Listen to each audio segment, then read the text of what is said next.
आज मैं बड़े इंटरेस्टिंग टॉपिक पे बात करने वाला हूँ। टॉपिक है प्रभु श्री राम के अस्तित्व के ऊपर। असल में मैं ये वीडियोस दशहरे के दिन बनाने वाला था, पर किसी कारणवश नहीं बना पाया, तो आज ये वीडियोस मैं बना रहा हूँ। राइट, तो चलिए स्टार्ट करते हैं।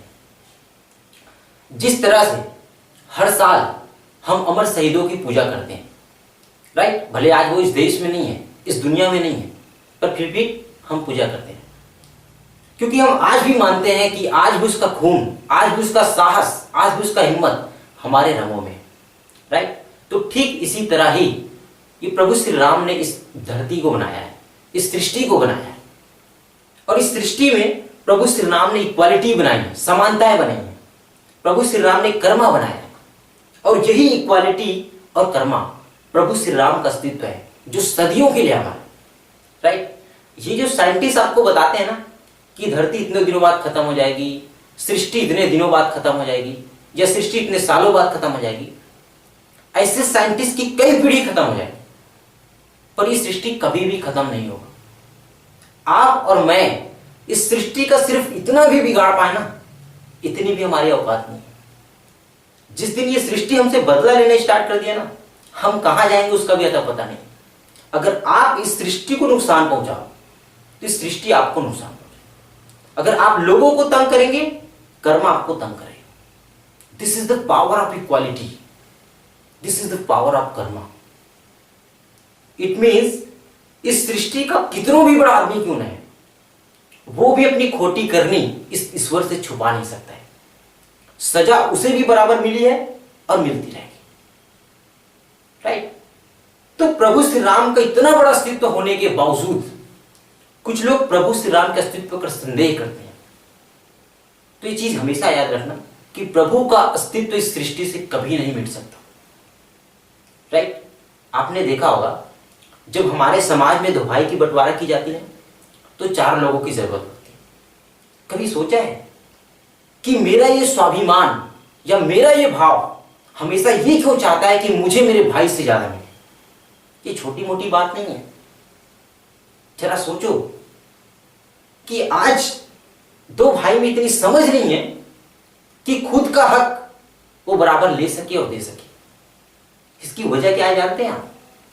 क्योंकि हमें प्रभु श्री राम के अस्तित्व के बारे में पता नहीं, प्रभु श्री राम के इक्वालिटीज के बारे में पता नहीं, उसकी कर्मा के बारे में पता नहीं। इसलिए मैं अक्सर कहता हूं कि आपके जीवन में तकलीफ का कोई कारण नहीं है।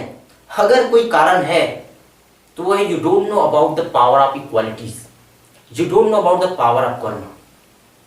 कि असल में आप इस इक्वालिटी को, ताकत को जानते हैं, इस कर्मा की ताकत को जानते हैं। राइट, ये जो मैं अभी एग्जांपल दे रहा हूं ये सिर्फ हमारे जीवन काल की नहीं है, प्रभु श्री रामचंद्र के जीवन काल में भी यही हुआ। इसलिए प्रभु श्री रामचंद्र जी कहते हैं कि स्वतंत्रता से जीने के लिए आपको अधिक सुविधाएं नहीं चाहिए, एक बेहतरीन समझ चाहिए जो इस सृष्टि के नियम को समझ सके। राइट, मैं खुद प्रभु श्री राम के जीवन काल से इतना इंस्पायर हूं ना कि आपको बता नहीं सकता। जरा सोचो कि कैसे एक व्यक्ति इतनी बड़ी शोहरत को छोड़ करके त्याग को उचित समझ सकता है। I can't believe. अगर आज के टाइम पे हम अपने जीवन काल को प्रभु श्री राम के जीवन काल से तुलना करें ना, तो हम बहुत गलत तरीकों से जीवन व्यतीत कर रहे हैं। समझ रहे हो? बहुत गलत तरीकों से। क्योंकि प्रभु श्री रामचंद्र जी कहते हैं कि सफलता किसी चीज को हासिल करने में नहीं है, बल्कि खुद को पाने में। ये जीवन का कटु सत्य है। Every peoples are alone in this world and nothing is alone. कि इस दुनिया में हर एक आदमी अकेला है और अकेला कुछ भी नहीं है। Every peoples are alone and nothing is alone. Right, तो प्रभु श्री रामचंद्र के जीवन से एक डिफरेंट चीज सीखने को मिलती है कि जो त्यागता है वही भागता है। इसलिए मैं अक्सर कहता हूं कि if you lost your everything and found yourself you won, it means कि अपनी सब कुछ खोकर अगर आप सिर्फ अपने आप को पा लेते हो ना, तो तुम उसी दिन श्री राम हो जाते हो। तो अगर आप भी अपने जीवन को सरल और सहज बनाना चाहते हो तो इक्वालिटी की पावर को समझने की कोशिश करो। कर्मा की ताकत को समझने की कोशिश करें। और जिस दिन आपको इक्वालिटी की ताकत, इस कर्मा की ताकत समझ में आ जाएगी, आपका जीवन स्वतंत्र हो जाएगा। Thank you, wish you all the best.